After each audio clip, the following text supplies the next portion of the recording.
میں درخواست کرتا ہوں حضرت مولانا فضل الرحمان صاحب دامت برکاتہم سے کہ وہ تشریف لائیں اور خطاب فرمائیں۔ نعرہ تکبیر، بلند آواز سے نعرہ تکبیر، نعرہ تکبیر، اور آنے والے نعرے کے جواب میں محمد الرسول اللہ، نعرہ رسالت، نعرہ رسالت، اسلام، پاکستان، دینی مدارس، حضرت مولانا فضل الرحمان۔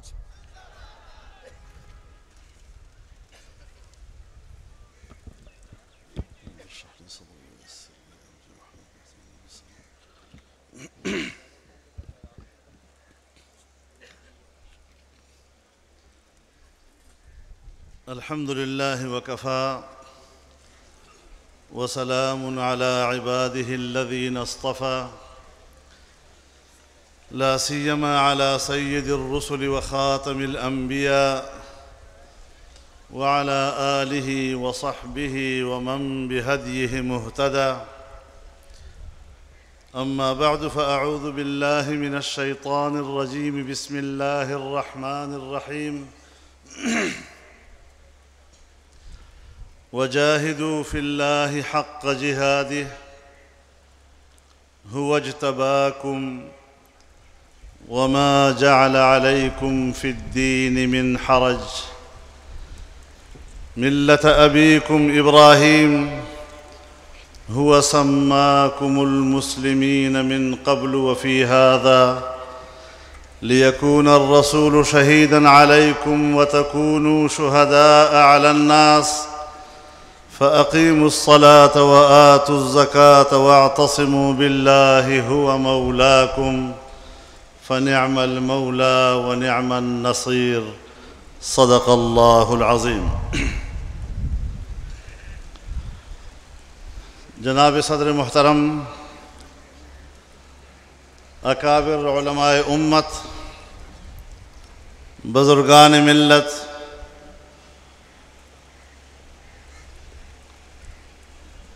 طلباء عزیز، میرے دوستو، میرے بھائیوں،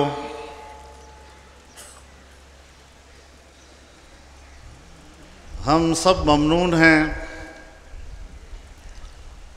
وفاق المدارس العربیہ پاکستان کے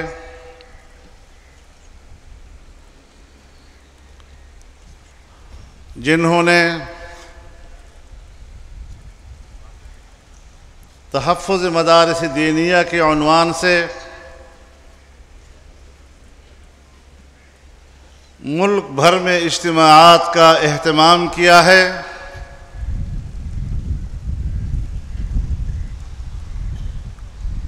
جس میں ایک طرف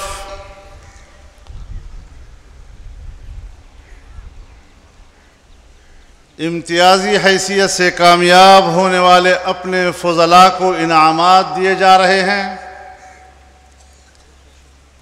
اور اس طرح ان کی حوصلہ افزائی کی جا رہی ہے، اور دوسری طرف ان اجتماعات کے ذریعے سے دنیا کو اسلام کا، امن کا پیغام پہنچایا جا رہا ہے۔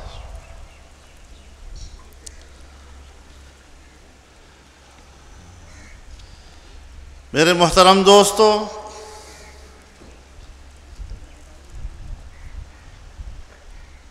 اسلامی جمہوریہ پاکستان کے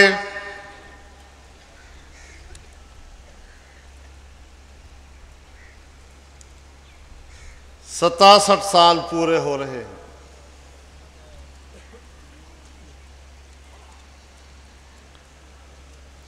اور اس اسلامی مملکت میں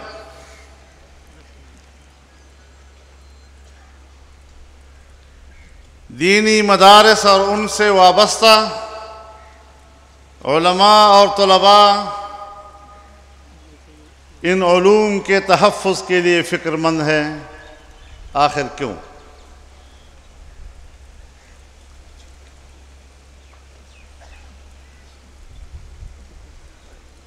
یہ لمحہ فکریہ ہے ہمارے لیے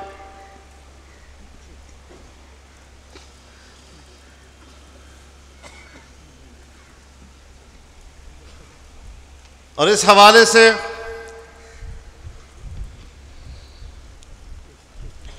بر صغیر کی اپنی ایک تاریخ ہے۔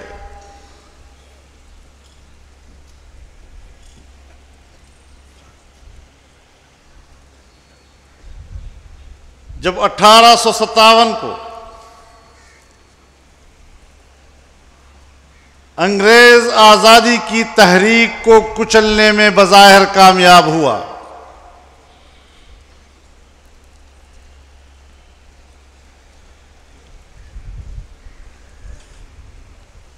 تو انگریز نے اپنے ایجنڈے کے مطابق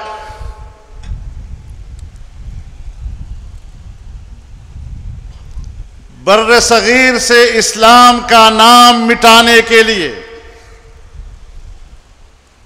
اور آنے والی نسلوں کو دین اسلام سے بے خبر رکھنے کے لیے جو نصاب تعلیم دیا اور جس نصاب تعلیم کے لیے علی گڑھ میں ایک مدرسہ قائم کیا،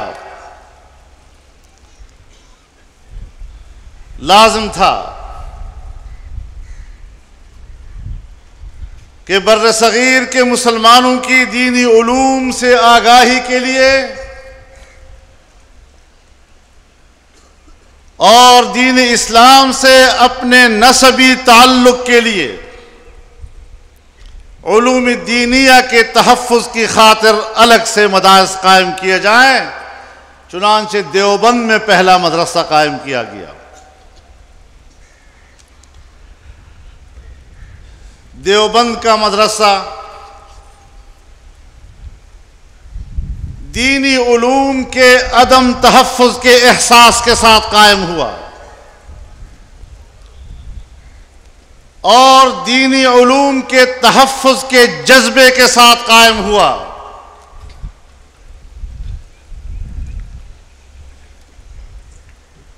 ہم نے کب کہا ہے کہ آپ لوگوں کو عصری علوم نہ دیا کریں؟ میں ایک طالب علم کی حیثیت سے جہاں اپنے اکابرین کو سمجھا ہوں، میرے نوٹس میں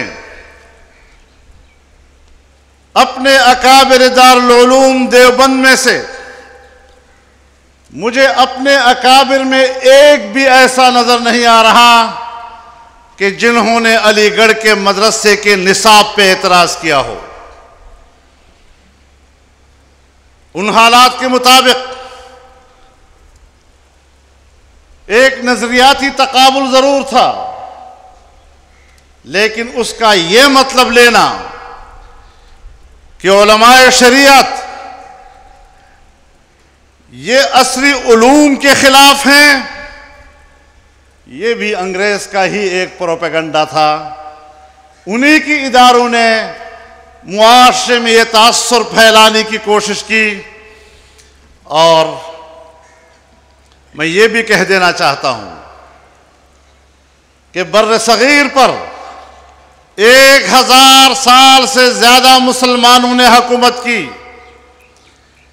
بر صغیر کا مسلمان کل بھی کسی احساس کمتری کا شکار نہ تھا، آج بھی بر صغیر کا مسلمان کسی احساس کمتری کا شکار نہیں ہے۔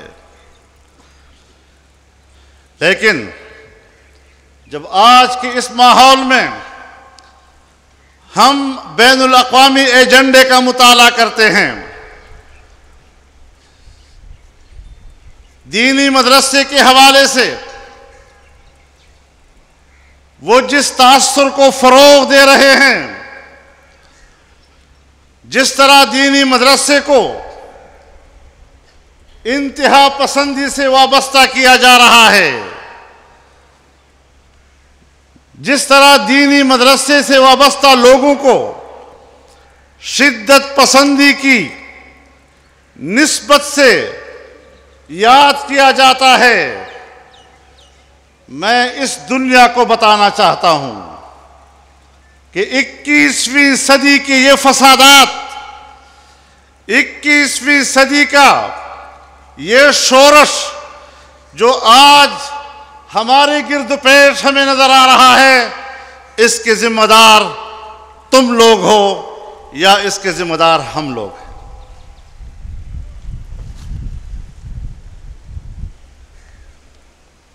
آپ کا دعویٰ ہے کہ مدرسہ انتہا پسندی پیدا کر رہا ہے، آپ کا دعویٰ ہے کہ مدرسہ شدت پیدا کرتا ہے معاشرے میں، ہمارا دعویٰ ہے کہ اس وقت پورے کرۂ ارض پر فساد کی جڑ آپ ہیں، پوری انسانیت کے خون سے تمہارے ہاتھ رنگے ہوئے ہیں، اور میں اس پر گواہ پیش کر سکتا ہوں۔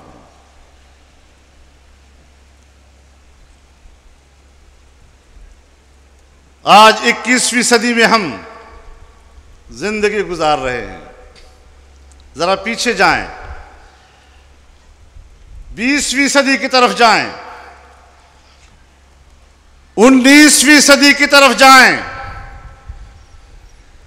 19ویں صدی یا اس سے قبل جب بر صغیر کے مسلمانوں کی قیادت علماء کرام کے ہاتھ میں تھی، بر صغیر میں کسی نے فساد کا نام نہیں سنا تھا، لیکن جب سے بر صغیر کی قیادت علماء کرام کے ہاتھ سے منتقل ہوئی، عصری علوم یافتہ لوگوں کے ہاتھ میں چلی گئی، آپ کی پوری 20ویں صدی سوائے باہمی فسادات کے اس پہ اور کوئی نشان نہیں مل رہا ہمیں۔ 20ویں صدی میں جب تمہاری قیادت ہے تو فرقہ پرستی کی سیاست ابھرتی ہے، ہندو مسلمان کے تنازع کھڑے ہوتے ہیں، مسلمانوں میں فرقہ پرستی کی بنیاد پر فسادات ہوتے ہیں اور خون ریزیاں ہوتی ہیں، اور انگریز کی وہی پالیسیاں جس کے تم وارث ہو آج بھی تمہاری اسی وراثت کے نتیجے میں جہاں پاکستان میں فساد ہے وہاں پورے عالم اسلام میں عالمی قوتوں کی کارستانیوں کے پیش نظر فساد ہی فساد نظر آ رہا ہے۔ لہذا علماء کرام اور میرے نوجوان بھائیوں، کسی احساس کمتری کی طرف جانے کی ضرورت نہیں ہے، ہم کسی طرح دفاعی پوزیشن میں جانے کے لیے تیار نہیں ہیں۔ اس بر صغیر میں اگر ان لوگوں کا کردار ہے تو ہمارے علماء کرام کا بھی اپنا ایک کردار ہے، اس قیادت کا بھی ایک کردار ہے۔ ملتان کے جلسے میں ہم شریک تھے، حکمرانوں کا ایک نمائندہ بھی تشریف لایا تھا، اور وہ حکمرانوں کے ظاہر ہے کسی ادارے کا فارغ التحصیل ہوگا، تو خطبہ پڑھا، ہمارے علماء نے سنا، اور اعوذ باللہ من الشیطان الرجیم بسم اللہ الرحمن الرحیم محمد الرسول اللہ صلی اللہ علیہ وسلم والذین معہ۔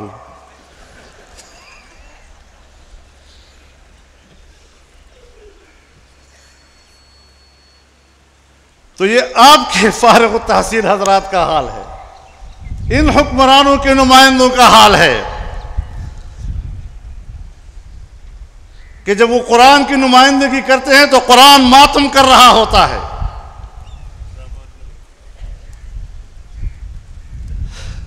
ماضی کی بھی کئی واقعات ہیں، لیکن ان مدارس نے اس امت اسلامیہ کی لاج رکھی ہوئی ہے۔ ایک مسلمان کی حیثیت سے آج بھرم رکھا ہے ان علماء نے۔ پاکستان قائم ہوا، آج ہم 23 مارچ کو یوم پاکستان منا رہے ہیں، تو ہمیں اس بات کو نہیں بھولنا چاہیے کہ جس فرنگی نے شیخ الاسلام علامہ شبیر احمد عثمانی کو اس لیے کتابوں میں ان پڑھ لکھا کہ وہ کسی سرکاری پرائمری اسکول میں پڑھا ہوا نہیں تھا، لیکن بانی پاکستان نے کراچی میں پاکستان کا پہلا پرچم اس دینی مدرسے کے ایک فاضل کے ہاتھوں میں دیا اور لہرایا۔ آج میں بانی پاکستان کے وارثوں سے پوچھتا ہوں کہ وہ قیادت آپ کی سچی تھی یا آج تم سچے ہو؟ کہاں آپ نے پاکستان کو، قائد اعظم کے پاکستان کو لا کے کھڑا کر دیا؟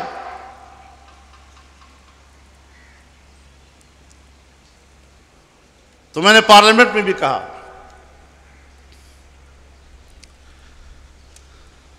کہ ہم نے کہا کچھ اور تھا، تم نے سنا کچھ اور تھا، ہم نے لکھا کچھ اور تھا، تم نے پڑھا کچھ اور تھا۔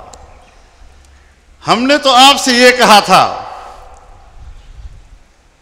کہ ہمارے تعلیمی نظام کو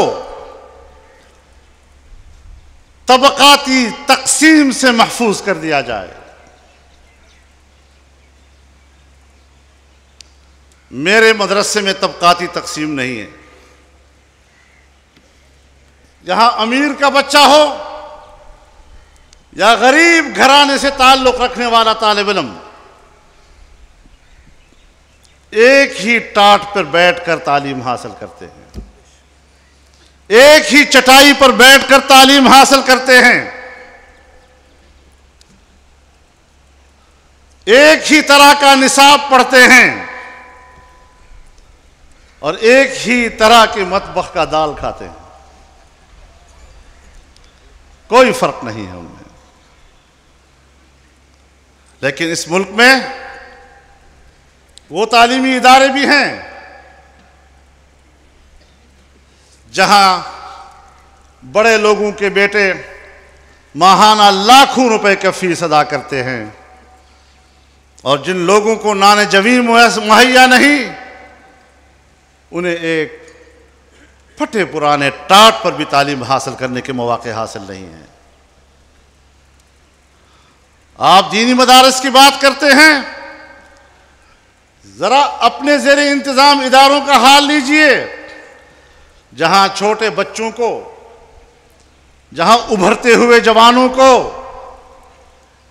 اسکولوں میں جنسی تعلیم دی جاتی ہے، بے حیائی اور فحاشی کی تعلیم ان کو مہیا کی جاتی ہے۔ ایک طرف ہمارے تبلیغی جماعت والے ہیں، جماعتیں تشکیل دے کر گھر گھر اللہ کی دعوت دیتے ہیں، مسجد کی طرف بلاتے ہیں، اور ایک طرف مغرب کی پیسوں سے پلنے والے این جی اوز جماعتیں تشکیل دے کر گلی گلی، کوچے کوچے اور گھر گھر میں بے حیائی اور مغرب کی تہذیب پہنچانے کے کام پہ مصروف ہے۔ اور اسلام اسی کشمکش سے گزرتے آیا ہے۔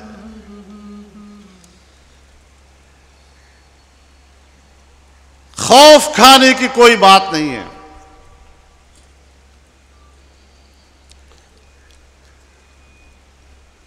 میرے محترم دوستو،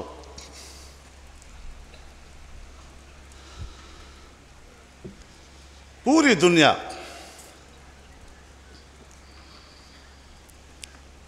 اس بات پر متفق ہے کہ انسان کی زندگی میں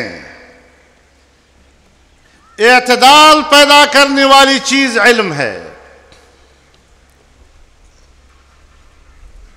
اور پوری دنیا اس بات پر متفق ہے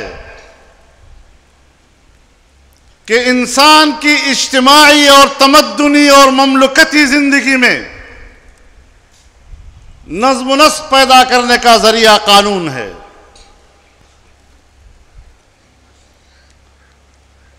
رب العالمین نے جب تخلیق انسان کا اعلان کیا تو تخلیق انسان کے عنوان سے نہیں کیا، فرمایا انی جاعل فی الارض خلیفہ، میں روئے زمین پر خلیفہ پیدا کرنے والا ہوں۔ لفظ خلافت ایک ریاست کی نشاندہی کرتا ہے، جہاں ایک قوم مل جل کر بستی ہے۔ لفظ خلافت ایک حکومت کا تصور دیتا ہے جو کسی قانون کے لیے قوت نافذہ ہوا کرتی ہے اور قوم کی اجتماعی و مملکتی ذمہ داریاں اسی کا نام سیاست رکھ دیا ہے۔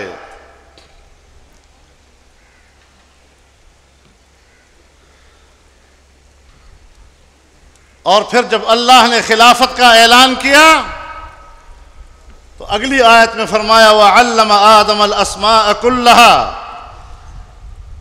کہ اللہ نے حضرت آدم کو سب چیزوں کے نام بتائے، کائنات کی ہر چیز آپ کے علم میں لائی، اور جب حضرت آدم کے علم میں سب کچھ آ گیا تو اس کا معنی یہ ہوا کہ بنی آدم کے اندر سب چیز کا علم حاصل کرنے کی استعداد اللہ نے رکھ دی۔ لہذا کائنات کی ہر چیز کی تسخیر، اس کے علوم تک رسائی، یہ انسانی مسئلہ ہے، یہ انسان کا خاصہ ہے۔ اور اس حوالے سے آج انسان اپنی اس انسانی حقیقت کو حاصل کرنے کی جدوجہد کر رہا ہے، لیکن شریعت اسلامیہ اس علوم کو استعمال کرنے کے طریقے بتلاتا ہے، اس کے حدود آپ کو بتلاتا ہے، فائدے اور نقصانات کے حدود کا تعین کرتا ہے۔ جہاں پر قرآن کریم کی حدود کا لحاظ نہیں رکھا گیا وہی انتہا پسند کہلائے، وہی متجاوز کہلائے، اور جنہوں نے قرآنی علوم کو اپنی زندگی کا رہنما بنایا اور قرآن کریم کے علوم جن کی زندگی میں سموئے، رب العالمین نے خود ان کو نام عطا کیا وَكَذَلِكَ جَعَلْنَاكُمْ أُمَّةً وَسَطًا، تو میں نے تمہیں ایک میانہ رو امت بنا دیا۔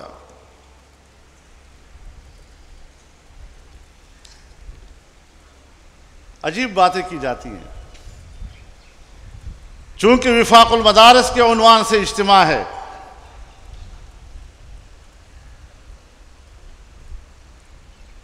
تو سیاست کی باتیں نہ کی جائیں۔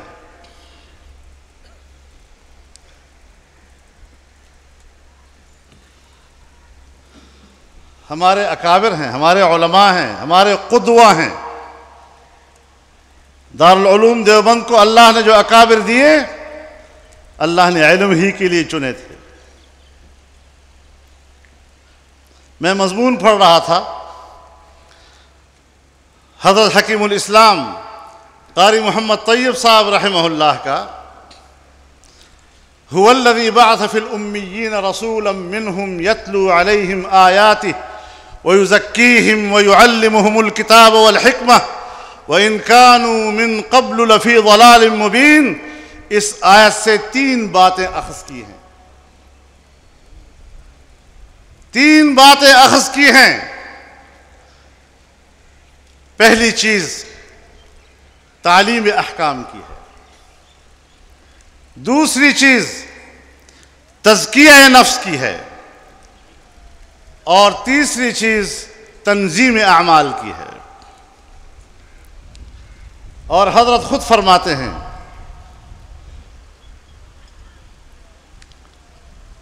کہ ہم تعلیم احکام کو شریعت کا لقب دیتے ہیں، تہذیب اخلاق کو اور تزکیہ نفس کو ہم طریقت کا نام دیتے ہیں، اور تنظیم اعمال کو ہم سیاست کا نام دیتے ہیں۔ اور یہ موالید ثلاثہ ہیں دین اسلام کے، اور یہ تینوں باہم متلازم ہیں کہ ایک کے بغیر باقی ناقص ہو جاتے ہیں۔ شریعت راستہ ہے، طریقت اس راستے پر چلنے کی قوت حاصل کرنے کا نام ہے، اور سیاست اس راستے کے مشکلات کو دور کرنے کا نام ہے۔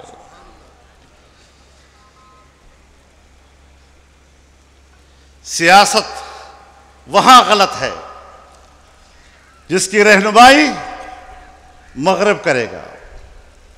سیاست وہ گناہ ہے جس سیاست میں اغراض فاسدہ ہوں، جس میں دھوکہ ہو، جس میں لالچ ہو، جس میں چوری اور ڈکیتی ہو۔ اگر اس کا معنی سیاست ہے تو پھر کہا جائے کہ بھئی ہمارا اس سیاست سے کوئی تعلق نہیں ہے۔ اور اگر سیاست انبیاء کا وظیفہ ہے، اور جیسے کہ جناب رسول اللہ صلی اللہ علیہ وسلم نے فرمایا، کانت بنو اسرائیل تسوسهم الانبیاء کلما ہلک نبی خلفہ آخر ولا نبی بعدی وسیکون بعد خلفاء فیکثرون۔ اگر انبیاء کے وارث ہیں اور علماء انبیاء کے وارث ہیں تو پھر سیاست شرعیہ کے معلم بھی یہی علماء کرام ہی ہو سکتے ہیں۔ حضرت اسماء بنت ابی بکر، حضرت زبیر رضی اللہ تعالیٰ عنہ کی اہلیہ محترمہ فرماتی ہیں کہ میرے خاوند کا ایک گھوڑا تھا، وَلَهُ فَرَسٌ كُنْتُ أَسُوسُهَا، ان کا گھوڑا تھا جس کا دیکھ بھال میں کیا کرتی تھی۔ وَلَمْ يَكُنْ شَيْءٌ أَشَقُّ عَلَيَّ مِنْ سِيَاسَةِ الْفَرَسِ، اور گھوڑے کی دیکھ بھال سے زیادہ مشقت والی چیز میرے اوپر نہیں تھی۔ تو آؤ ذرا مدرسوں میں آؤ، ہم تمہیں سیاست بھی پڑھائیں، ہمیں مملکت کے نظام کے اصول آپ کو بتائیں۔ مجھ سے پوچھا گیا کہ آپ کے مدارس میں تحقیق نہیں ہے، ریسرچ نہیں ہے۔ میں نے ان سے کہا ہمارے ہاں تعلیم بھی ہے، ہمارے ہاں تحقیق بھی ہے، ہمارے ہاں تصنیف بھی ہے، لیکن پاکستان کے مملکتی نظام میں ان علوم کے اور علماء کی صلاحیتوں کے استعمال کی گنجائش نہیں رکھی گئی، جس کی وجہ سے آپ سمجھتے ہیں کہ شاید ہمارے ہاں علوم نہیں ہے، ہمارے ہاں تحقیق نہیں ہے۔ آپ آئیں، آپ اس مملکتی نظام میں ان علوم کے لیے اور ان علوم کے استعمال کے لیے گنجائش پیدا کریں، خیر خیریت ہو جائے گی۔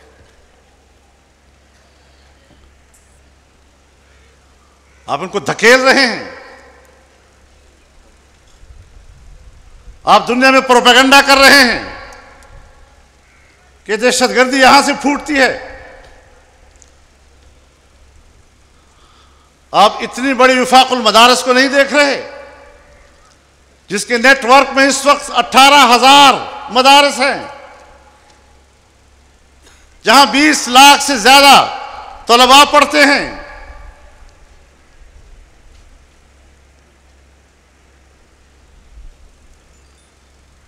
آپ جمعیت علماء اسلام کو نہیں دیکھتے۔ پورے ملک میں دینی قوتوں کی آج سب سے بڑی پارلیمانی جماعت ہے۔ تمام مذہبی مکاتب فکر علل اعلان کہہ رہی ہیں کہ ہم آئین و قانون کے دائرے میں زندگی گزارنا چاہتے ہیں، لیکن آپ بضد ہیں کہ اگر 4 یا 5 لوگوں نے بندوق اٹھا لیا تو اسلام ان کے نام الاٹ کر دیا، شریعت ان کے حوالے ہو گئی، صرف اس لیے کہ کسی حوالے سے آپ دین کو بدنام کر سکیں اور دینی حلقے کے خلاف قوت کے استعمال کا جواز پیدا کر سکیں۔ یہ سارے معاملات ہیں۔ جب قومی پالیسی میں دینی مدارس کا تذکرہ لایا گیا، ہم نے اس سے اختلاف کیا اور ہم نے ان پر اپنا موقف واضح کیا۔ یہ بین الاقوامی ایجنڈا ہے کہ دینی مدرسے کی کردار کو پہلے کمزور کیا جائے اور پھر ختم کر دیا جائے۔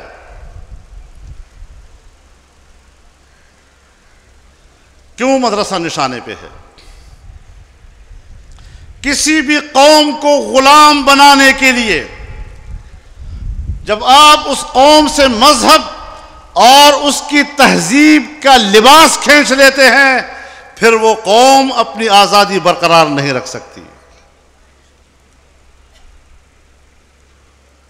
یہ مدرسہ مذہب اسلام کا پشتیبان بھی ہے اور یہ ہماری اسلامی اور قومی اور وطنی تہذیب کا پشتیبان بھی ہے۔ جو ہماری آزادی کی علامت ہے ہمارا دین، جو ہماری تہذیب کی علامت ہے اور محافظ ہے ہمارا مذہب، اس کے کردار کو ختم کر کے مغربی تہذیب ہمارے اس سرزمین پہ لانا چاہتے ہو۔ جنگ تہذیبوں کی ہے، بڑے بڑے لیڈر پیدا ہوئے جنہوں نے مذہبی حلقے کو مطمئن کرنے کے لیے امریکہ مرد آباد کی بات بھی کی، مغرب کے خلاف بھی بولے، لیکن معاشرے کو فحاشی اور عریانی کی دعوت دینے کے لیے انہوں نے وہ تمام سامان مہیا کیے جس کا واویلا ہم ہمیشہ کرتے رہتے ہیں۔ صرف آپ کے ماحول میں خود کو قابل قبول بنانے کے لیے جیسے ہنستے مسکراتے کوئی شخص آپ کے گھر پہ چڑھ دوڑ رہا ہے اور آپ سمجھتے ہیں کہ یہ شاید کوئی میرا محترم مہمان آ رہا ہے، نتیجے میں آپ کے گھر پہ قبضہ کر لے گا۔ ہمیں ان سازشوں کو سمجھنا چاہیے۔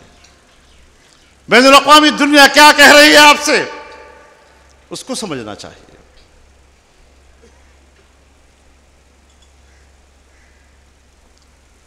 کل میں ایک رپورٹ پڑھ رہا تھا، امریکی یا کوئی مغربی دنیا کا گورا ہے، وہ اس نے رپورٹ لکھی ہے اور وہ لفظ استعمال کر رہا ہے، وہابی دیوبندی تکفیری طبقہ۔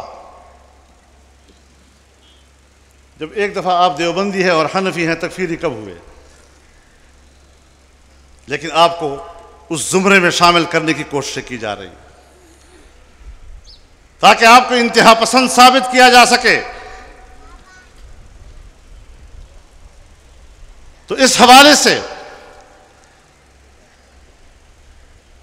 ہم نے ان پر واضح کیا کہ دیکھیے 1994 سے لے کر 2004 تک دینی مدارس کی رجسٹریشن پر پابندی رہی، یعنی بے نظیر بھٹو کی حکومت، پھر میاں نواز شریف صاحب کی حکومت، اس کے بعد جنرل مشرف کی حکومت، تینوں ادوار میں دینی مدارس کے رجسٹریشن پر پابندی تھی۔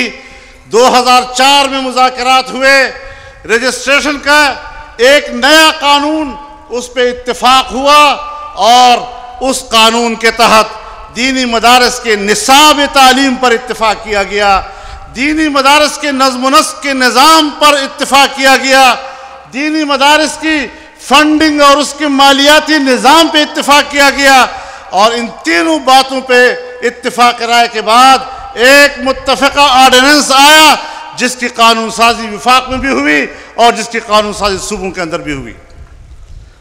جب مدارس معاملات طے کر چکے ہیں آپ کے ساتھ، اتفاق رائے آ چکا ہے، نئی رجسٹریشن تمام معاملات کا احاطہ کرتا ہے، پھر ہر حکومت کسی نہ کسی نئے عنوان سے اپنی پالیسیوں میں دینی مدرسے کا مسئلہ کیوں اٹھاتا ہے؟ ظاہر بات ہے کہ بین الاقوامی ایجنڈے کے تحت اٹھا رہے ہیں۔ کہیں کوئی لابی ہے ہماری بیوروکریسی کے اندر کہ جب کوئی نئی حکومت آئے اس کے آگے دینی مدرسے کا فائل بھی رکھ دیتی ہے۔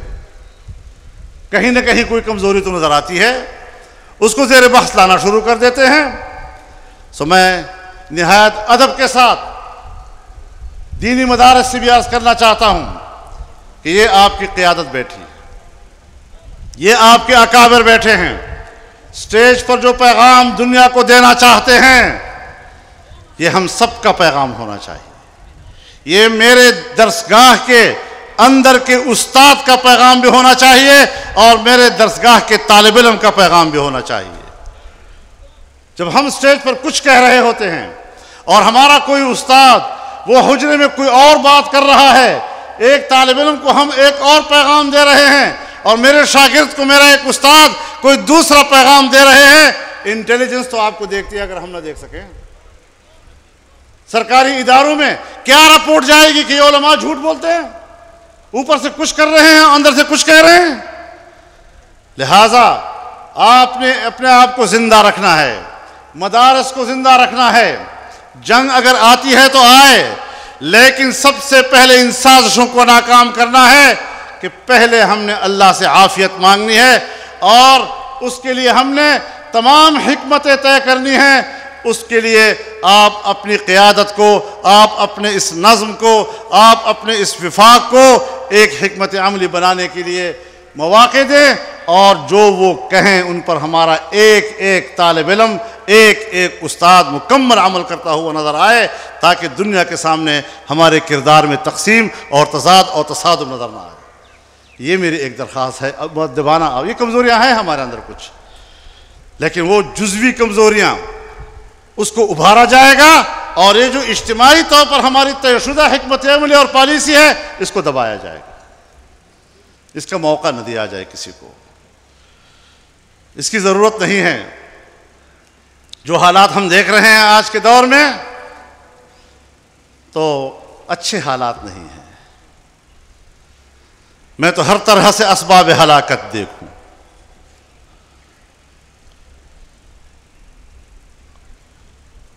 اے وطن کاش تجھے اب کی سلامت دیکھوں۔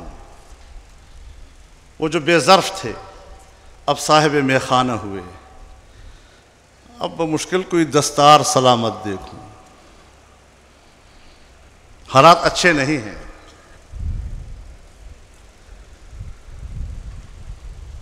دنیا نے طے کیا ہے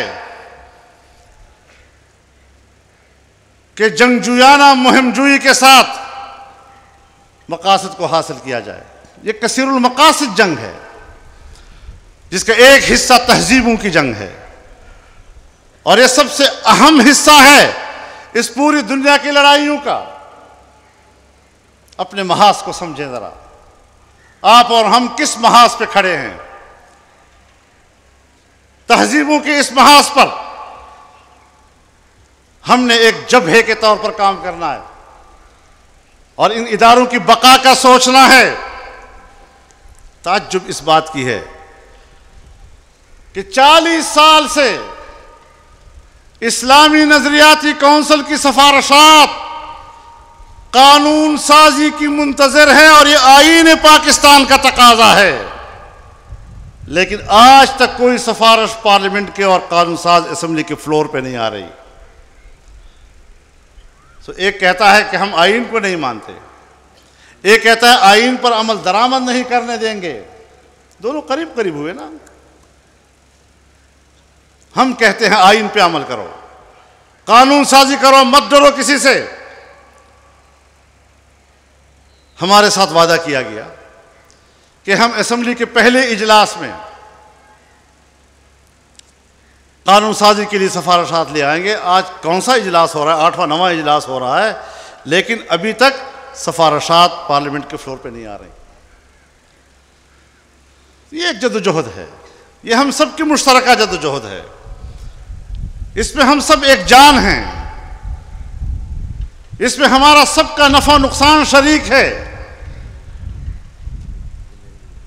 اور ہمارے حضرات جو مدارس چلا رہے ہیں، جو طلباء کے نظام کو سنبھالے ہوئے ہیں، جو علم دین کو پڑھانے کے نظام کو سنبھالے ہوئے ہیں، یہ ہمارے لیے بہت بڑا سرمایہ ہے، بہت بڑا اثاثہ ہے، اور ہمیں اس پر فخر کرنا چاہیے، اور اس محاذ پر اپنی جنگ کو سمجھنا چاہیے، اپنی ذمہ داری کو سمجھنا چاہیے، اپنے فریضے کو سمجھنا چاہیے۔ رب العزت ہمارے اکابر کو صحت و سلامتی نصیب فرمائے۔ حضرت شیخ الحدیث مولانا سلیم اللہ خان صاحب اچھا ہوا تشریف لائے، زیارت ہو گئی ان کی، لیکن بہرحال وہ اس کے حقدار ہیں کہ ہم ان کی صحت یابی کے لیے دعا کرتے رہیں، اور ان کی طویل عمر ہمارے سروں پر سایہ فگن رہے۔ وآخر دعوانا ان الحمدللہ رب العالمین۔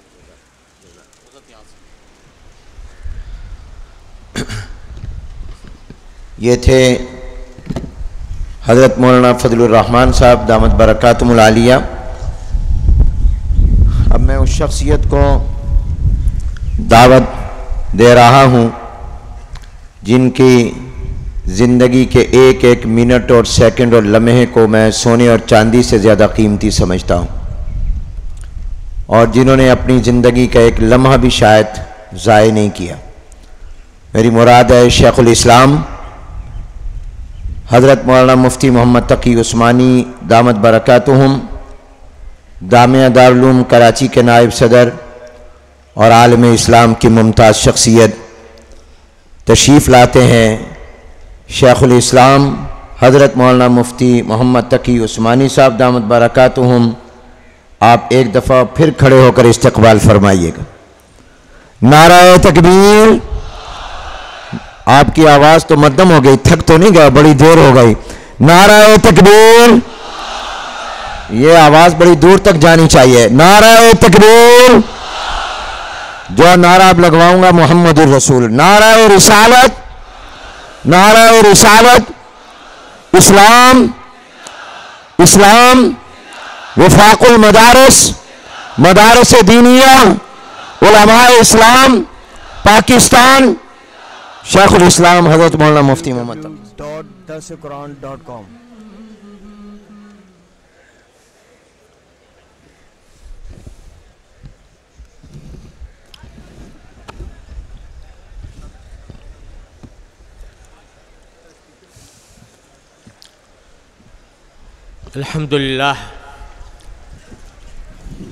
الحمدللہ رب العالمین،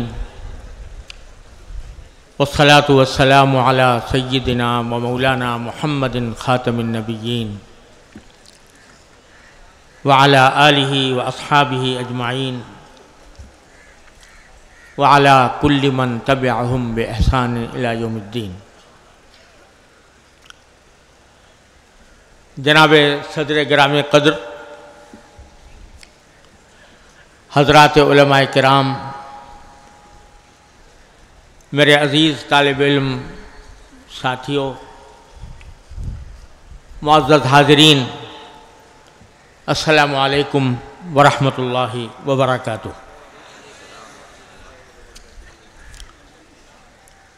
حقیقت یہ ہے کہ اس عظیم الشان اجتماع میں مجھ سے پہلے بڑے مفید اور گراں قدر بیانات ہو چکے ہیں، اور ہم نے جو وقت اجتماع کا مقرر کیا تھا ہم اس سے بھی آگے جا چکے ہیں، لہذا مجھے کسی طویل بیان کے لیے حاضر ہونے کی ضرورت نہیں تھی، لیکن محض تعمیل حکم کے لیے چند کلمات بطور نکات اس مختصر وقت میں عرض کرنا چاہتا ہوں۔ اللہ تبارک و تعالی صدق و اخلاص کے ساتھ انہیں کہنے اور سمجھنے اور عمل کرنے کی توفیق عطا فرمائے۔ چند نکات ہیں۔ پہلا نکتہ یہ کہ مجھ سے پہلے جو حضرات دینی مدارس کی خدمات کا، اس کی ضرورت کا اور اہمیت کا اظہار فرما چکے ہیں، ان کے اعادے کی ضرورت نہیں۔ وہ در حقیقت یہ خدمات کسی اعتراف کی محتاج نہیں ہے۔ اللہ تبارک و تعالی جس شخص کو، جس کسی ادارے کو، جس کسی گروہ کو اپنے دین کی خدمت کے لیے چن لیتے ہیں تو اللہ تبارک و تعالیٰ کے فضل و کرم سے اس کی خدمات آنکھوں سے نظر آتی ہیں، وہ اعتراف کی محتاج نہیں ہوتی۔ یہ نکتہ بھی تقریباً سبھی نے بیان کیا کہ ہم سب اس بات پر متفق ہیں کہ دینی مدارس کا تحفظ، ان کا دفاع اور ہر قیمت پر انہیں باقی رکھنے کی کوشش ہم سب کا فرض ہے، جو انشاءاللہ ہم مرتے دم تک جاری رکھیں گے۔ اور یہ بات بھی تقریباً سبھی نے فرمائی ہے، اور میں پھر اس کا اعادہ کرتا ہوں کہ اللہ تبارک و تعالیٰ کے بھروسے پر ہم یہ کہہ سکتے ہیں کہ انشاءاللہ ہزار پروپیگنڈے کیے جائیں، ہزار سازشیں کی جائیں، یہ دینی مدارس اور ان کا تعلیم و تعلم کا فریضہ انشاءاللہ باقی رہے گا، کوئی طاقت اس کو ختم نہیں کر سکتی۔ اور اس کی وجہ یہ ہے کہ مدرسہ اس عمارت کا نام نہیں ہے، ان عمارتوں کا نام نہیں ہے، مدرسہ کسی مخصوص جگہ کا نام نہیں ہے، مدرسہ استاد اور شاگرد کا نام ہے۔ جہاں استاد اور شاگرد بیٹھ جائے وہی اس کا مدرسہ ہے۔ میں جہاں بیٹھ کے پی لوں وہی میں خانہ بنے۔ تو یہ مدرسہ اللہ تبارک و تعالیٰ نے انار کے درخت کے نیچے شروع کروایا تھا، ہماری تاریخ وہاں سے شروع ہوتی ہے، لہذا انشاءاللہ اس کو کوئی گزند نہیں پہنچ سکتی، کوئی دنیا کی طاقت اس کو گزند نہیں پہنچا سکتی۔ لیکن دوسرا نقطہ میں جو عرض کرنا چاہتا ہوں وہ یہ کہ دوسری کوئی طاقت تو انشاءاللہ گزند نہیں پہنچا سکتی، لیکن اگر ہم خود اپنے آپ کو گزند پہنچانے پر آمادہ ہو جائیں تو پھر اس کے ذمہ دار، پھر اس کی ذمہ داری کسی دوسرے پر نہیں، خود ہمارے اوپر ہوگی۔ ما اصابکم من مصیبت فبما کسبت ایدیکم۔ اس طرح کے اجتماعات میں محض اپنے فضائل و مناقب بیان کر لینا کافی نہیں ہے، اس طرح کے اجتماعات میں اپنی کمزوریوں کو بھی دیکھنا چاہیے اور اس بات کی فکر کرنی چاہیے کہ کہیں ہماری کوئی کمزوری ہماری خود کشی کا سبب نہ بن جائے۔ لہذا اگر کوئی شخص ہمیں یہ طعنہ دیتا ہے کہ تم رجت پسند ہو، تم گھڑی کی سوئی کو پیچھے لے جانا چاہتے ہو، تو الحمدللہ اس کا جواب ہمارے پاس موجود ہے۔ کوئی ہمیں یہ طعنہ دیتا ہے کہ تمہارا نصاب تعلیم کمزور ہے، اس کا جواب ہمارے پاس موجود ہے۔ کوئی ہمیں یہ طعنہ دیتا ہے کہ تم قرآن و سنت کی 1400 سال پہلے کی بات کرتے ہو، تو ہم اس کا جواب دینے کے لیے تیار ہیں۔ لیکن اگر کوئی ہمیں یہ طعنہ دے کہ تمہارا مالیاتی نظام خیانتوں پر مشتمل ہے، تمہارا مالیاتی نظام سادہ نہیں ہے، اور یہ بات واقعتاً حقیقت کے طور پر ثابت ہو جائے تو اس کا ہمارے پاس کوئی جواب نہیں۔ اگر کوئی ہمیں یہ طعنہ دے کہ تمہارے مدرسوں کے دامن میں غیر ملکی سازشوں کے تحت ایسے لوگ پیدا ہو رہے ہیں جو اسلام کی غلط نمائندگی کرتے ہیں، تو اس طعنے کا ہمارے پاس کوئی جواب نہیں ہے۔ مولانا فضل الرحمان صاحب نے صحیح فرمایا کہ ہم اس موقع پر اساتذہ، طلبہ، ان کو احتیاط کا دامن نہیں چھوڑنا چاہیے، اور جو کچھ ہم باہر کہہ رہے ہیں ہمارے درسگاہوں کے اندر بھی وہی بات کہی جانی چاہیے، اور استاد اور شاگرد میں، طالب علم میں، مدرسے کی انتظامیہ میں یکجہتی ہونی چاہیے، ایک سمت کا تعین کر کے اس طرف چلنا چاہیے۔ اور تیسرا نقطہ یہ ہے کہ ان مدارس کی کامیابی اور ان کا برابر ہونا در حقیقت اس پر موقوف نہیں ہے کہ ان کا نصاب کیسا ہے۔ نصاب بے شک ایک بہت اہم چیز ہے، لیکن موقوف علیہ نہیں ہے۔ اصل چیز یہ ہے کہ پڑھنے اور پڑھانے والے کے دل میں اللہ کی رضا کی طلب ہے کہ نہیں، اخلاص ہے کہ نہیں۔ اگر اخلاص ہو تو ایک معمولی درجے کی کتاب سے بھی انسان نور حاصل کر لیتا ہے، اور اگر خدا نہ کرے اخلاص نہ ہو تو کتنے علوم پڑھا دو لیکن اس کا نتیجہ حاصل نہیں ہوتا۔ میں نے اپنے والد ماجد حضرت مولانا مفتی محمد شفیع صاحب رحمۃ اللہ علیہ سے سنا، اس زمانے کی بات جب حضرت شیخ الہند مولانا محمود الحسن صاحب رحمۃ اللہ علیہ قطبی پڑھایا کرتے تھے۔ حضرت شیخ الہند شیخ الحدیث تھے، آخر دور میں لوگ ان کو شیخ الحدیث کے طور پر جانتے تھے۔ میرے والد ماجد رحمۃ اللہ علیہ بھی ہر روز شام کو عصر کے بعد حضرت شیخ الہند رحمۃ اللہ علیہ کی مجلس میں جانے کا معمول تھا۔ لوگ کھیل کود میں جایا کرتے تھے، حضرت والد ماجد رحمۃ اللہ علیہ حضرت شیخ الہند کی مجلس میں تشریف لے جایا کرتے تھے۔ تو اس زمانے کی بات حضرت والد ماجد نے فرمائی جب حضرت شیخ الہند قطبی پڑھاتے تھے. پتہ نہیں کتنی پرانی بات ہوگی کہ حضرت قطبی کا درس دے رہے تھے. ایک شخص آیا اور اس نے کہا حضرت میرے والد کا یا میری والدہ کا انتقال ہو گیا ہے, آپ ان کے لیے کچھ اصالِ ثواب فرما دیں. تو حضرت شیخ الہند رحمۃ اللہ علیہ طلبہ سے کہا بھائی دیکھو یہ جو پڑھ رہے ہو قطبی, اس کا ثواب پہنچا دو ان کو, والدین کو, اس کے والدین کو. طلبہ ہنسنے لگے کہ قطبی کا بھی اصالہ ثواب ہوتا ہے. اصالہ ثواب ہوتا تلاوت قرآن کا ہوتا, بخاری شریف کی ختم کا ہوتا, کسی اور چیز کا ہوتا, قطبی کا کیا ثواب؟ تو حضرت شیخ الہند رحمۃ اللہ نے فرمایا کہ میں تمہارے سامنے اللہ کو حاضر و ناظر جان کر یہ کہتا ہوں کہ اگر دل میں اخلاص ہو تو میرے نزدیک قطبی پڑھنے میں اور بخاری پڑھنے میں کوئی فرق نہیں. جس طرح بخاری شریف اگر اللہ کے دین کے لیے اور اللہ کی رضا کی طلب کے لیے پڑھنے سے ثواب ملتا ہے تو قطبی کو بھی اللہ تعالیٰ کی رضا کے تحت پڑھنے سے ثواب ملے گا. لہذا اس پر بھی اگر اصالہ ثواب ہو سکتا ہے تو قطبی پر بھی اصالہ ثواب ہو سکتا ہے. لہذا ہم اگر اپنی دینی ضرورت کے تحت عصری علوم کو بھی ہم اپنے نصاب میں شامل کریں اور کر رہے ہیں, لیکن اللہ تعالیٰ کی رضا مقصود ہو, اللہ تعالیٰ کے دین کی خدمت مقصود ہو, امت اسلامیہ کی خدمت مقصود ہو, تو انشاءاللہ اس پر بھی وہی اجر ہے جو ہمیں قرآن و حدیث پڑھنے پر اللہ تبارک و تعالیٰ کی طرف سے جس کی امید ہے. تو اصل چیز اخلاص ہے. کوئی ہزار تانے دیا کرے, کوئی ہزار اعتراض کیا کرے, یہ اعتراضات اور یہ تانے تو ایک داعی حق کے گلے کا ہار ہیں, یہ اس کی زیور ہیں, اور اس کے تحت یہ ہمیشہ پیغمبروں کو بھی ملتے رہے ہیں.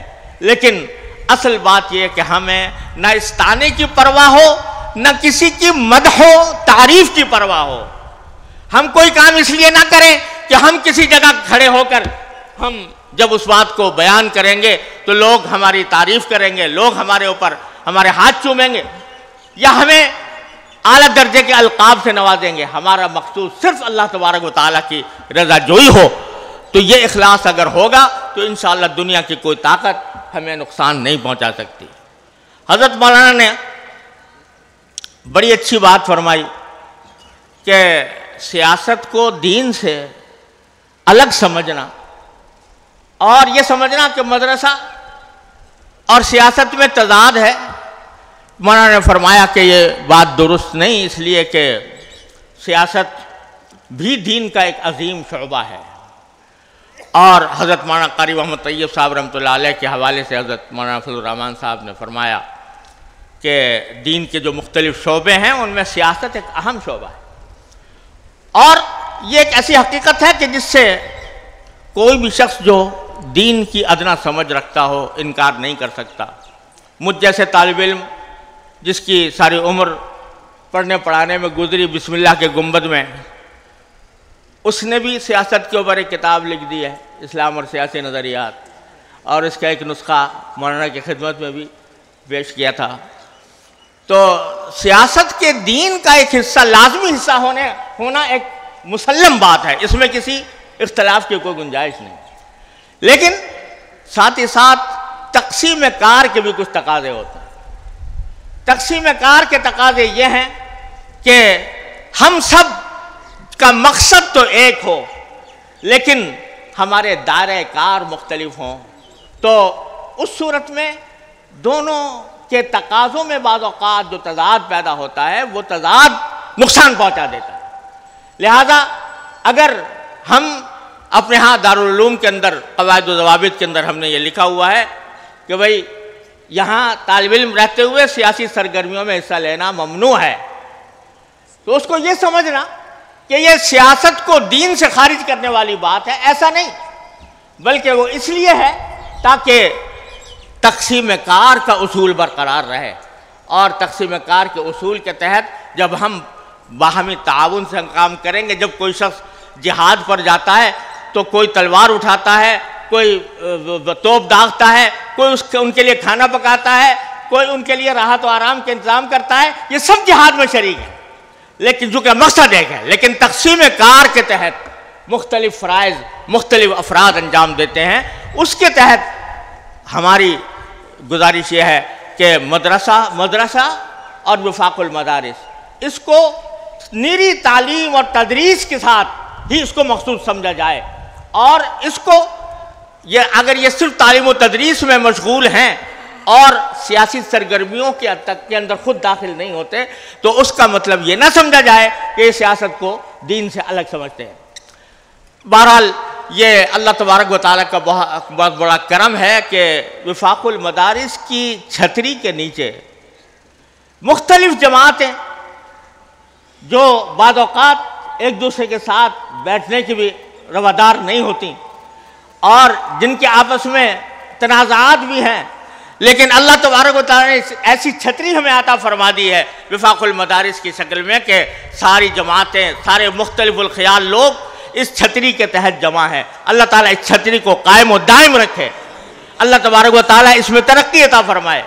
اور حقیقت یہ ہے کہ وفاق المدارس اس موقع پر حضرت تشریف فرما نہیں ہے، لیکن وفاق المدارس کو فعال بنانے کے لیے، اس کو سرگرم کرنے کے لیے، اس کے نتائج بہتر ظاہر کرنے کے لیے حضرت ہمارے استاد گرامی حضرت شیخ الحدیث مولانا سلیم اللہ خان صاحب دامت برکاتہم کا وجود، ان کی کوششیں جو وہ ہمارے لیے ایک قابل فخر چیز ہیں اور ہمارے لیے ایسی چیز ہیں کہ جو ہمارے لیے اللہ تبارک و تعالیٰ نے ایک بہت بڑے انعام کی شکل میں عطا فرمائی ہیں۔ اور پھر اللہ تعالیٰ ان کو سلامت رکھے۔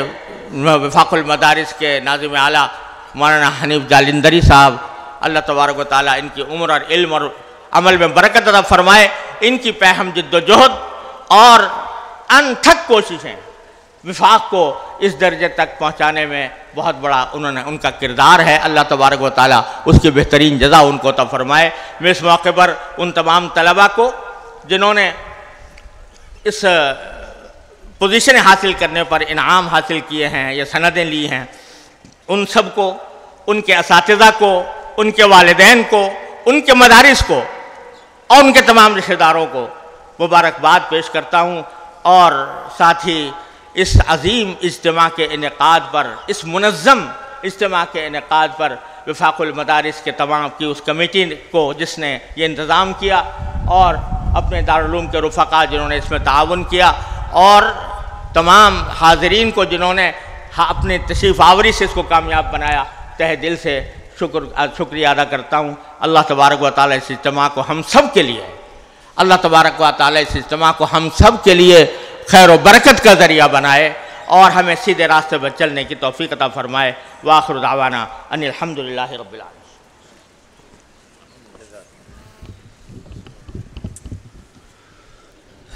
یہ تھے شیخ الاسلام حضرت مولانا مفتی محمد تقی عثمانی صاحب دامت برکاتہم۔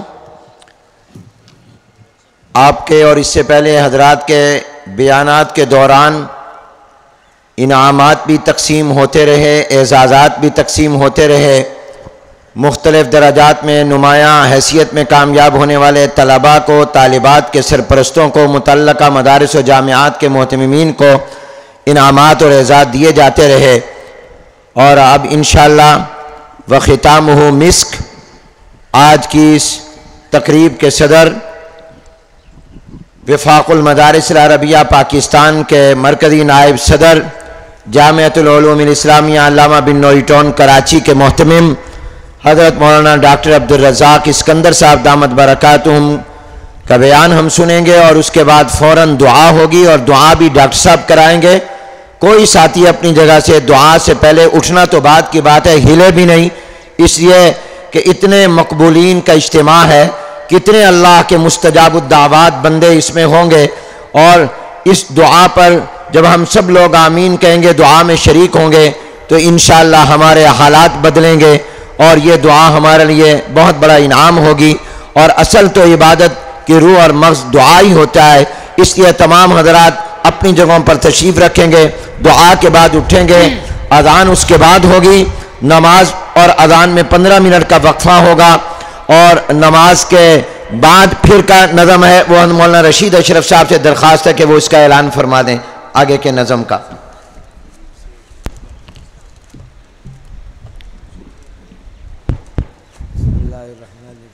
www.darsequran.com اجتماع کے بعد نماز کا نظم ہے، اور نماز سے فراغت کے بعد پوزیشن حاصل کرنے والے طلباء، پوزیشن حاصل کرنے والی طالبات کے سرپرست حضرات، مجلس عمومی وفاق کے اراکین اور مخصوص مہمانان گرامی جن کو دعوت نامے جاری کیے گئے، ان سب کے لیے جامعہ دارالعلوم کراچی کی مطبخ کی جدید عمارت میں طعام کا انتظام ہے۔ ایسے تمام حضرات نماز سے فراغت کے بعد وہاں تشریف لے جا کر زہرانہ تناول فرمائیں۔ جزاکم اللہ خیرہ۔ وفاق کی مجلس عمومی کے تمام حضرات، مدارس کے وہ محتممین جن کو دعوت نامے دیے گئے، وہ نماز کے بعد دارالعلوم کے مطبخ کی عمارت میں تشریف لے جائیں۔ اب میں کوئی بات ہے اور؟ جی ہاں فرمائیں۔ جامعات و اداروں، جن تعلیمی اداروں کے طلباء نے پوزیشنیں حاصل کی ہیں، ان کے اداروں کو بھی شیلڈیں دی جاتی ہیں، ان کی شیلڈیں تیار کی گئی ہیں۔ کراچی کے مدارس کے حضرات کو وہ انشاءاللہ پیش کر دی جائیں گی۔ اندرون سندھ کے جو حضرات ہوں، ان کی جو شیلڈیں ہوں، وہ نماز ظہر کے بعد مدرسۃ البنات کے دفتر سے حاصل کر لیں، جو دفتر اسٹیج کے عقب میں ہے، تو وہاں سے وہ شیلڈ حاصل کر لیں۔ اندرون سندھ کے حضرات، کراچی کے مدارس کی شیلڈیں انشاءاللہ ان کی خدمت میں پیش کر دی جائیں گی۔ جزاک اللہ۔ اب حضرت کے بیان کا آغاز ہو رہا ہے۔ میں آپ کا ایک دفعہ پھر شکریہ ادا کرتا ہوں، اور حضرت مولانا عبدالغفور حیدری صاحب، حضرت مولانا محمد عامر لدھیانوی صاحب، اور تمام وہ حضرات، مفتی عبدالرحیم صاحب دامت برکاتہم، حکیم مظہر صاحب، تمام اکابر جو سامنے یا اسٹیج پر موجود ہیں۔ وقت نہیں کہ میں نام لوں، دل چاہتا ہے ہر ایک کا نام لوں، بہرحال سب کا شکریہ ادا کرتا ہوں۔ حضرت مولانا ڈاکٹر عبدالرزاق اسکندر صاحب دامت برکات۔ نماز ظہر کے بعد طعام کا جو نظم ہے، اس میں یہ بات ملحوظ رکھ رہے ہیں کہ جن حضرات کو دعوت نامے جاری کیے گئے ہیں، ان کو ٹوکن دیے گئے ہیں، وہ یا بیج لگائے گئے ہیں، پوزیشن حاصل کرنے والے طلباء کی نسبت سے بھی یہی صورت ہے۔ مجلس عمومی کے اراکین کے پاس بھی کارڈ ہیں، تو وہ جدید مطعم میں جو طعام ہوگا وہ اس ٹوکن کے ساتھ داخلہ وہاں ہوگا۔ طالبات کے سرپرست حضرات بھی اس طعام میں شرکت فرمائیں گے۔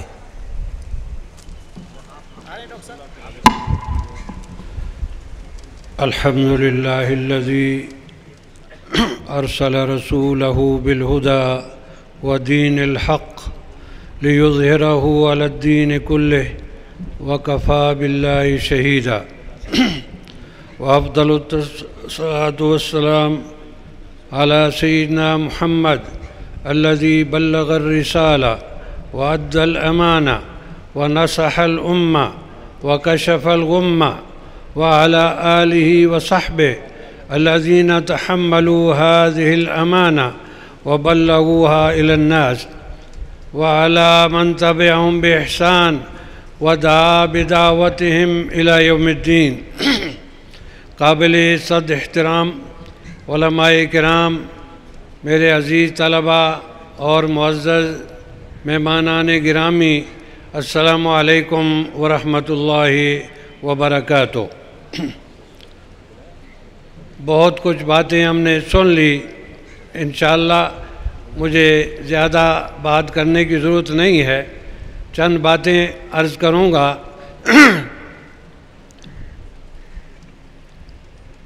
اور آپ سب جانتے ہیں کہ دینی مدارس میں وحی کے علوم پڑھائے جاتے ہیں، وہ علم جو اللہ کی طرف سے اور خاتم الانبیاء صلی اللہ علیہ وسلم پر اتارا گیا ہے، یہ علم ان مدارس میں پڑھائے جاتے ہیں، اور اس علم کی وجہ سے آج امت کا دین، ایمان، اخلاق، عادات محفوظ ہیں۔ یہ علم ہماری بقا کا ذریعہ ہے۔ آپ ابھی سن چکے ہیں جب انگریز نے یہ کوشش کی دینی مدارس کو ختم کیا، بڑے بڑے علماء کو ہزاروں کی تعداد میں شہید کر دیا، لیکن اللہ تعالیٰ کو منظور تھا یہ دین باقی رہنا ہے، یہ قیامت تک کے لیے ہے۔ تو بڑے بڑے حضرات، حضرت نانوتوی جیسے رحمہ اللہ، انہوں نے سوچا اور دین کی بقا کے لیے مدرسہ قائم کیا، اور جس میں سب سے پہلے ایک استاذ اور ایک شاگرد، استاذ کا نام بھی محمود، شاگرد کا نام بھی محمود، لیکن اس کے اللہ نے ایسی برکتیں دی کہ اس دیوبند نے پورے ہندوستان کے چپے چپے کو مدارس علماء سے بھر دیا۔ ان علماء نے ہندوستان کے مسلمانوں کی دین کی حفاظت کی، اعمال کی حفاظت کی، اخلاق کی حفاظت کی، اور ان میں دین کا جذبہ پیدا کیا۔ یہی وجہ ہے کہ جب استعمار باہر جی گیا، آزادی کا وقت آیا، تو مسلمانوں نے پاکستان کا مطالبہ کیا۔ اگر یہ اسلام نہ ہوتا، یہ علماء کی محنت نہ ہوتی، تو پھر پاکستان کا وجود بھی نہ ہوتا۔ اس لیے ہم کہتے ہیں کہ اسلام پہلے ہے اور پاکستان بعد میں ہے۔ جو لوگ اس کا الٹا کرتے ہیں ان کی مثال ایسی ہے کہ کوئی شخص یہ کہے کہ پہلے بیٹا ہے پھر باپ ہے، حالانکہ سب جانتے ہیں پہلے باپ ہوتا ہے پھر بیٹا ہے۔ اگر یہ دین نہ ہوتا پاکستان بھی نہ ہوتا۔ میرے بزرگوں اور بھائیوں، علماء نے ہندوستان کے مسلمانوں کی دین کی حفاظت کی۔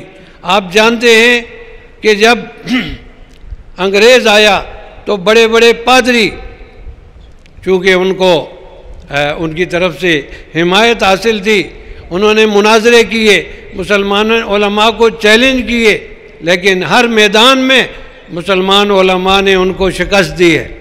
ایک موٹا سا واقعہ آپ نے سنا ہوگا، ایک پادری آیا اور اس نے مسلمانوں کو چیلنج کیا، علماء کو، کہ ایسا کرتے ہیں کہ آگ جلاتے ہیں اور آگ کے اندر تم اپنا قرآن مجید پھینک دو، ہم اپنی انجیل پھینک دیں، جو جل جائے جو نہ جلے بس اس کی بات مان لو۔ اور انہوں نے چالاکی سے ایک خاص کاغذ ایجاد کیا تھا، اس کو انجیل پیپر کہتے ہیں۔ اس کاغذ پہ انہوں نے انجیل کو چھاپا، اس لیے کہ وہ کاغذ جلتا نہیں تھا۔ اب علماء کو کچھ پریشانی بھی ہوئی، لیکن ایک ہمارے بزرگ وہ تھے، انہوں نے کہا کہ بالکل ہم اس چیلنج کو قبول کرتے ہیں، لیکن اس طرح یاد رکھو ہمارے ہاں قرآن کو پھینکنا بے ادبی ہے۔ مقابلہ اس طرح ہوگا، تم اپنی انجیل کو لے کر اپنے سینے سے لگاؤ، میں قرآن کو لے کر اپنے سینے سے لگاؤں گا، دونوں چھلانگ لگائیں گے، اور جو بچ گیا بس اس کا دین ٹھیک ہے۔ جب اس پادری نے یہ سنا تو پتہ ہی نہیں چلا کہاں بھاگ گیا وہ۔ تو ایسے ہمارے اسی طرح کچھ قادیانی نوجوان قاہرہ چلے گئے اور ازہر میں کچھ تھوڑا بہت پڑھا کے آگے، اور وہاں کی لوکل زبان عربی ان کو آ گئی، اور یہاں آ کر علماء کو انہوں نے چیلنج کیا کہ ہم مقابلہ کرتے ہیں، مناظرہ کرتے ہیں عربی زبان کے اندر۔ اور ظاہر ہے کہ عام طور پر ہمارا ماحول عربی تو نہیں ہے، اس طرح طلاقت کے ساتھ عربی زبان علماء نہیں بولتے۔ تو حضرت انور شاہ کشمیری رحمۃ اللہ علیہ کو پتہ چلا، انہوں نے فرمایا قبول کر لو، لیکن ایک شرط اور بڑھا دو کہ مناظرہ عربی میں ہوگا اور شعر میں ہوگا۔ جب انہوں نے یہ سنا تو پھر پتہ ہی نہیں چلا کہ وہ کہاں بھاگ گئے۔ اسی طرح وہ ہندوؤں نے مسلمانوں کو گمراہ کرنے کی کوشش کی، علماء نے مقابلہ کیا۔ آج تک جتنے گمراہ فرقے پیدا ہوئے علماء نے ان کا مقابلہ کیا۔ میرے مسلمان بھائیوں، ہمیں علماء کا شکر گزار ہونا چاہیے، انہوں نے ہمارے دین کو محفوظ کرا۔ آج ہمارے دین کی ایک ایک چیز، ایک ایک سنت محفوظ ہے. جیسے قرآن محفوظ، حدیث محفوظ، اسی طرح اس کی ایک ایک تعلیمات محفوظ ہیں. یہ علماء نے کیا، اللہ ان کو جزائے خیر دے. اس لیے اب ایک بات اور بھی کہہ دیتا ہوں. آج پاکستان کے اندر بڑے بڑے شہر ہیں، دیہاتوں کو لے لو، ان مجموعی طور پر لاکھوں مساجد ہیں، چھوٹی بڑی. میں آپ سے پوچھتا ہوں، ان مساجد کے اندر مؤذن، قاری، امام، خطیب لاکھوں کی تعداد میں یہ کون مہیا کرتا ہے؟ یا آپ کے اسکول کالج والے یا یہ مدارس مہیا کرتے ہیں؟ ہمیں ان مدارس کا، علماء کا شکر گزار ہونا چاہیے. میرے بزرگوں اور بھائیوں، کہ میں اپنے ان حضرات جو متممین حضرات ہیں، علماء کرام ہیں، ان سے بھی یہ گزارش کروں گا کہ ہماری تعلیم کا سب سے اہم مرحلہ جو ہے تعلیم اور تربیت.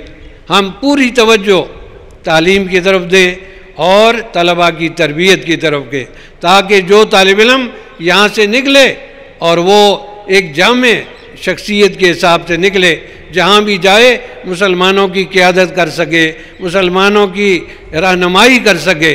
اور ساتھ ساتھ میں اپنے ان بزرگوں سے، ان اپنے بھائیوں سے بھی جو ان مدارس کی خدمت کرتے ہیں، تعاون کرتے ہیں، میں ان کو خوشخبری سناتا ہوں. آپ صلی اللہ علیہ وسلم کی، آپ نے فرمایا المرء مع من احب، جس کو جس سے محبت ہے قیامت کے دن انہی کے ساتھ اس کا حشر ہوگا. تو اگر آپ کو یہ علماء طلباء سے محبت ہے، انشاءاللہ قیامت کے دن آپ کا بھی انہی کے ساتھ حشر ہوگا. اور جس طرح علماء پڑھانے والوں کے لیے یہ صدقہ جاریہ ہے، اسی طرح وہ تمام حضرات جو ان کا تعاون کرتے ہیں ان کے لیے بھی یہ مدارس صدقہ جاریہ ہیں. اور آخر میں میں ان لوگوں سے، چاہے وہ حکومت کے ہو یا اور دشمنان اسلام ہیں، میں ان سے کہنا چاہتا ہوں اور وہ جملہ دہرانا چاہتا ہوں جو آپ صلی اللہ علیہ وسلم کے دادا نے ابرہ سے فرمایا تھا. ابرہ آپ سب جانتے ہیں، علماء سے سنا ہوگا کہ ابرہ ہاتھیوں کا لشکر لے کر بیت اللہ کو برباد کرنے کے لیے حملہ آور ہوا تھا. مینا میں آ کر اس نے پڑاؤ ڈالا، اور اس وقت ایک سب سے بڑی دینی اور سیاسی شخصیت آپ صلی اللہ علیہ وسلم کے دادا تھے، عبد المطلب. وہ وہاں تشریف لے گئے، اس نے بڑا اکرام کیا اور پوچھا آپ کیسے تشریف لائے؟ تو انہوں نے فرمایا کہ میرے یہاں اونٹ چل رہے تھے اور آپ کے فوجیوں نے وہ اونٹ کو پکڑ لیا ہے، مجھے واپس دلاؤ. وہ کہنے لگا میں تو سمجھا تھا آپ اس لیے آئے ہیں کہ آپ بیت اللہ کے مذاکرات ہوں اور اس سے میں واپس چلا جاؤں. ان کا ایک بڑا عجیب جملہ ہے، وہ میں آپ کو سنانے چاہتا ہوں.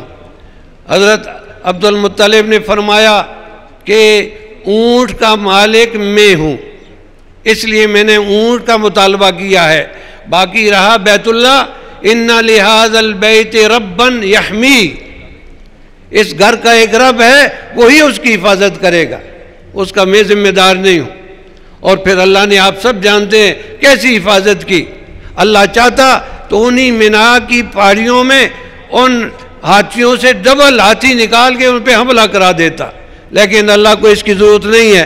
وَمَا يَعْلَمُ جُنُودَ رَبِّكَ إِلَّا هُوَ، اللہ کے لشکر اللہ جانتا ہے. چھوٹی چھوٹی چڑیاں پنجوں میں اور چونچوں میں کنکریاں لے کے آئیں اور میزال کا انہوں نے کام کیا.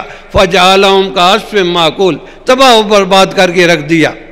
اس لیے میں اعداء اسلام سے اور ہر وہ شخص جو ان مدارس کی دشمنی پہ تلا ہوا ہے ان سے کہنا چاہتا ہوں کہ یاد رکھو، اگر تم مسلمان ہو، تمہیں آخرت پر ایمان ہے، تو فیصلہ کر لو کہ کل ابراہ کے جھنڈے کے نیچے کھڑا ہونے چاہتے ہو یا خاتم الانبیاء صلی اللہ علیہ وسلم کے جھنڈے کے نیچے کھڑا ہونے چاہتے ہو.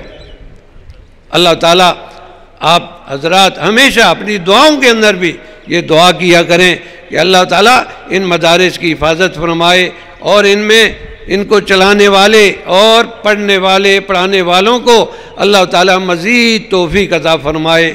وآخر دعوانا الحمدللہ رب العالمین۔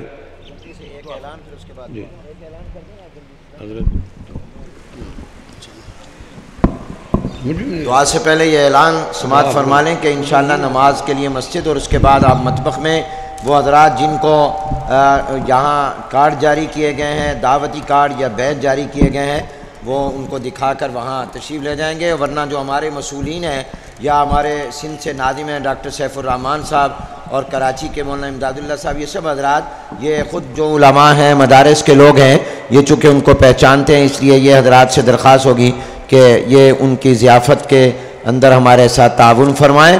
اور انشاءاللہ العظیم اب اگلا اجتماع پرسوں 25 مارچ منگل کو وفاق المدارس کے زیر اہتمام بلوچستان کی سطح پر جامعہ امدادیہ سریاب کالونی کوئٹہ میں ہوگا، اور اس کے بعد انشاءاللہ 27 مارچ کو جامعہ عثمانیہ جدید پشاور میں، اور 31 مارچ کو مظفر آباد آزاد کشمیر میں انشاءاللہ ہوگا۔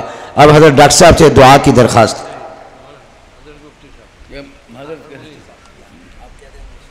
دعا کے لیے تشریف لاتے ہیں مفتی اعظم پاکستان حضرت مولانا مفتی محمد رفیع عثمانی صاحب دامت برکاتہم العالی۔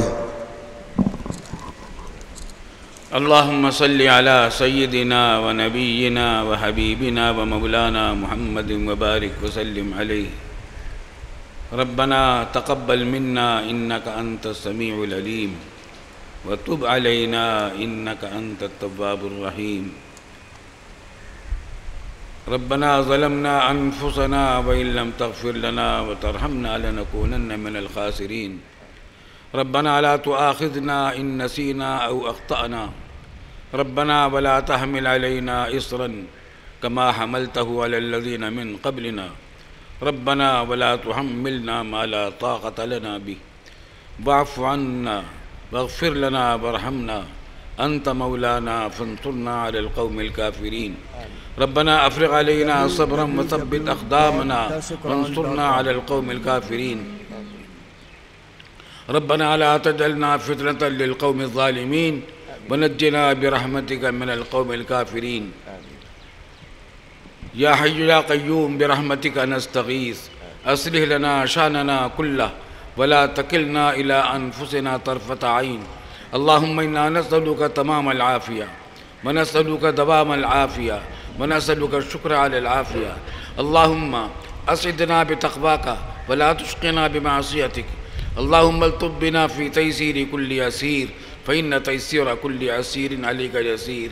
اللهم اقسم لنا من خشيتك ما تحول به بيننا وبين معاصيك، ومن طاعتك ما تبلغنا به جنتك، ومن اليقين ما تهون به علينا مصائب الدنيا، ومتعنا بأسماعنا وأبصارنا وقوتنا ما أحييتنا، واجعله الوارث منا، واجعل ثأرنا على من ظلمنا، وانصرنا على من عادانا، ولا تجعل مصيبتنا في ديننا، ولا تجعل الدنيا أكبر همنا ولا مبلغ علمنا ولا غاية رغبتنا، ولا تسلط علينا من لا يرحمنا۔